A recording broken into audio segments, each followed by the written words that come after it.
أعوذ بالله من الشيطان الرجيم بسم الله الرحمن الرحیم۔ ناظرین و سامعین، السلام علیکم ورحمۃ اللہ وبرکاتہ۔ آپ دیکھ رہے ہیں مسلم ٹیچر یوٹیوب چینل۔ ہم اپنے چینل میں آپ کو خوش آمدید کہتے ہیں۔ آج کی ویڈیو میں انشاءاللہ تعالی ایک بہت ہی پیارا مسنون وظیفہ پڑھنا سیکھیں گے۔ آپ سے گزارش ہے، ایک مرتبہ درود پاک پڑھ لیجئے صلی اللہ علیہ وآلہ وسلم۔ ہماری ویڈیوز اگر آپ کو اچھی لگیں ہمارے چینل کو سبسکرائب ضرور کیا کریں۔ چلیے شروع کرتے ہیں۔ مصیبتوں سے نجات حاصل کرنے کا نبوی نسخہ ایک بار پڑھ لیجئے۔ نوٹ: حضرت محمد صلی اللہ علیہ وآلہ وسلم نے یہ دعا اپنی بیٹیوں کو سکھائی تھی۔ چلیے شروع کرتے ہیں۔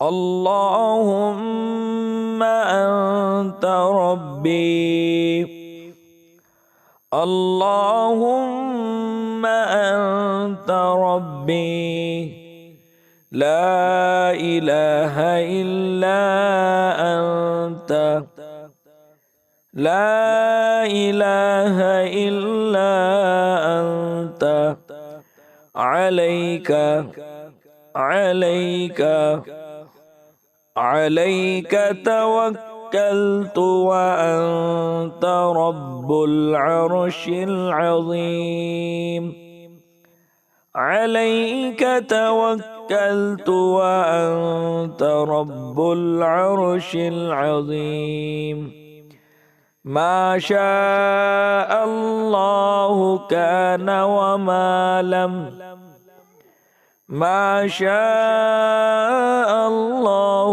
کان وما لم یشأ لم یشأ لم یکن یکن، ولا حول ولا قوة إلا بالله العلي العظيم،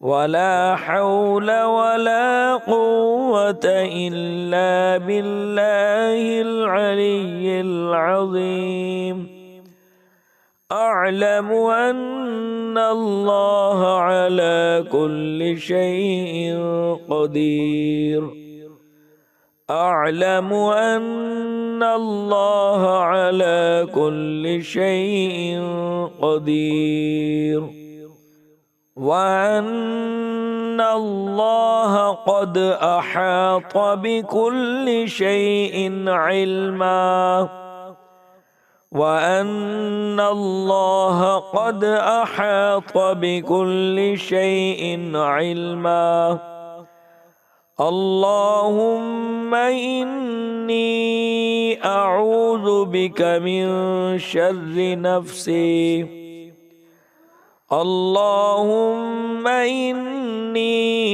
أعوذ بك من شر نفسي ومن شر كل دابة، ومن شر كل دابة أنت آخذ بناصيتها، أنت آخذ بناصيتها، إن ربي على صراط مستقيم، إن ربي على صراط مستقيم۔ ترجمہ: اے اللہ، آپ ہی میرے پالنے والے ہیں، آپ کے سوا کوئی عبادت کے لائق نہیں ہے، آپ ہی پر میں نے بھروسہ کیا اور آپ ہی عظیم عرش کے مالک ہیں۔ جو کچھ اللہ نے چاہا وہ ہوا اور جو اللہ نے نہیں چاہا وہ نہیں ہوا، اور گناہوں سے بچنے اور نیک کاموں کے کرنے کی طاقت اللہ ہی کی مدد سے ملتی ہے۔ جو بلندی اور عظمت والا ہے، میں یقین کرتا ہوں کہ اللہ تعالیٰ ہر چیز پر پوری قدرت رکھنے والا ہے، اور یہ کہ اللہ تعالیٰ کا علم ہر چیز کو محیط ہے۔ اے اللہ، میں آپ کی پناہ مانگتا ہوں میرے نفس کی برائی سے اور ہر اس جانور کی برائی سے جس کی پیشانی آپ کے قبضے میں ہے۔ بے شک میرا رب سیدھے راستے پر ہے۔ فضیلت: جو شخص دن کے شروع میں اس دعا کو پڑھ لے تو اس کو شام تک کوئی مصیبت نہیں پہنچے گی۔ سبحان اللہ۔ ناظرین، آپ بھی یاد کر لیجئے، آپ بھی پڑھیں، انشاءاللہ تعالی آپ مصیبتوں سے بچے رہیں گے۔ السلام علیکم ورحمۃ اللہ وبرکاتہ۔